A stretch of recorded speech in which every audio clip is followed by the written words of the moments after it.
story that must be told. Here's a little story that must be told. Here's a little story that must be told. Here's a little story that must be told. She grew up believing in passion and love. Whose folks divorced and Alright, you were remarried. recording with M.Phases in Melbourne. You did Love Song 6. Can you Yes. tell us about the track? What are you talking about in this version of Love Song? Love Song 6 was actually, I was cursing M-Phases for about 8 months. I was like, you are ruining my life with this song, because it's, a 7-minute long, really elaborate musical breakdowns and a electrical triangle and a dude with a tambourine that he got from the 40s and a time machine, and it just amazing track. And it's the series of love songs always chronicles past relationships. So this is kind of the past 5 years of relationships. So I haven't done one, and kind of going back and revisiting things. And I think it's the first time that I've talked about the actual situation that I'm in on a current love song. So kind of difficult, but I absolutely love it, and it was nice to be challenged. So do people you write about go, hey, what are you writing about me for? And people you blog about, like Big Crazy, has he read what you said about him on the blog? I don't think Big Crazy can read, so that probably not. Because you put out a lot of details on your blog about certain people in your lives. Yeah, I think that with this love song, it was important to be more responsible about it.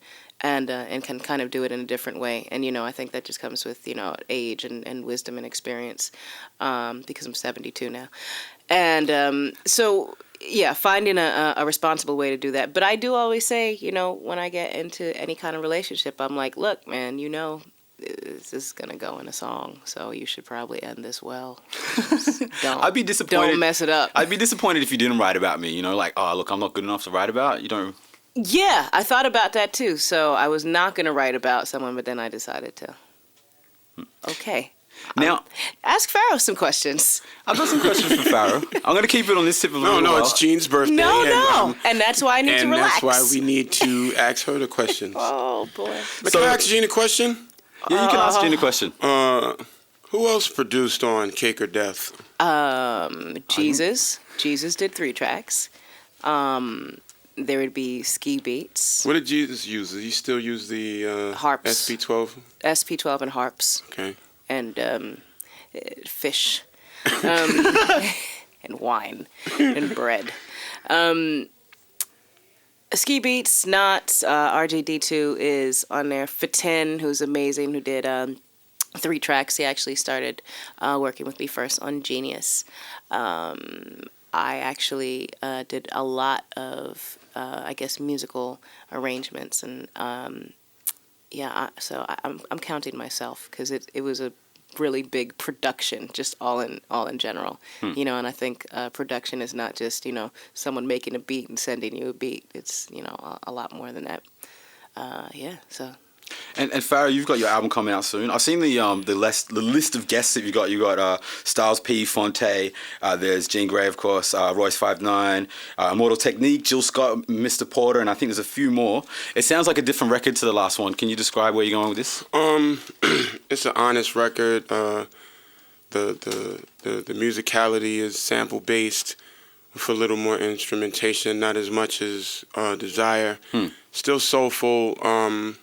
But more to the point, and discusses my ills with a lot of things in the world, and goes to war for a lot of things in the world, like industry and police brutality, and even issues with myself within. And it's a brilliant album. It's put together like a film or a story, and it's very lyrical, unapologetically. If you get it, you get it, but it's for those, and that's the theme of it. I think the percentage of people who are renegades are low, but a lot. It's not the majority, but the people who are forward-thinking, this is who I make music for, so instead of bullshitting around it, it's time to just be like, this is what this is for. I'm not trying to sugarcoat it or whatever. So WAR is an acronym for We Are Renegades, and I just think a lot of people out there, want this type of music and are, They do. They want it. And are you singing on this record? Because I really like your singing. Do I sing on the record? I don't think. Maybe like little bits and pieces. Okay. But Jill Scott sings on the record. Yeah, nice. Yeah. And Mila sings on the record. So if you're going to karaoke, what sort of song? Showtime sings on the record. Okay. Yeah. So if Pharaohe Monch goes to karaoke, what sort of song would you pick out to sing? Because I'd love to hear this. You know, after all this being said, I'm pretty shy when it comes to stuff like that. And I've been to karaoke and I never get up. Really? The last time I was tempted was on tour with M.O.P. That would be awesome. And Billy Dan's Boogie Blind. My man Chris Boogie and Fame got up and did like a Temptations routine. Awesome. To see M.O.P. doing Temptations karaoke was insane. That was my last karaoke experience. That sounds good, man. You got to get them to go together in a booth. See, if you don't have to do it in front of other people, you lose the nervous factor, you know? Mm-hmm. Private amongst your friends and get really drunk. Exactly. Yep. All right, now, Gene, I heard you'd give really good relationship advice. Wow, I didn't know what was going to follow. I heard you give really good. What? I heard, like, so we asked a couple of our listeners and followers for a couple of questions. Damn it. And so I was hoping that you could answer a couple of things. I'll try. Okay, let's go. Okay, this is Jane Doe. I think she's called herself Jane Doe because she doesn't want to put a real name to it. And What if it's really Jane Doe? Maybe, it could possibly be. Okay. I know that my boyfriend is cheating on me with one of my good friends. They don't know that I know. What can I do for revenge? Wow. I've always been a big fan of poison. I knew this. Yeah, I've actually poisoned someone's food before. It's a real delicate situation. Be creative, though.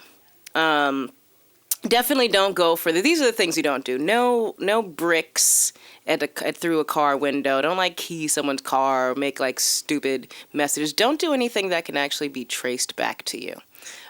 Be a little more creative and maybe watch some movies. Some good revenge movies and try to pick out an idea from them. And always remember, DNA. Don't leave any of yours anywhere. All right, Jaden from Hurstville. How is that good advice? That's great. That's fantastic. It's hard out here for a man groupie. Girls have it easy. What can I do to win my special minor celebrity crush? Don't act really, really gay about it. And whatever kind of situation or business they're in, don't like try to talk to them about it a lot, because that really sucks. Like if like dudes who just want to like talk about like hip hop all night, I'm like, yeah, I know, I get it. I finished rapping. Like I rap a lot. I really don't want to talk about this right now. So don't do any of that. Like if she's like a pastry chef, don't talk to her about like pastries all night. Or a bus driver, don't talk about how the wheels on the bus go round and round all the time, because she knows. Yeah, so don't do that. Okay, that's it for the advice. You're off the hook now. But anything else you guys want to mention?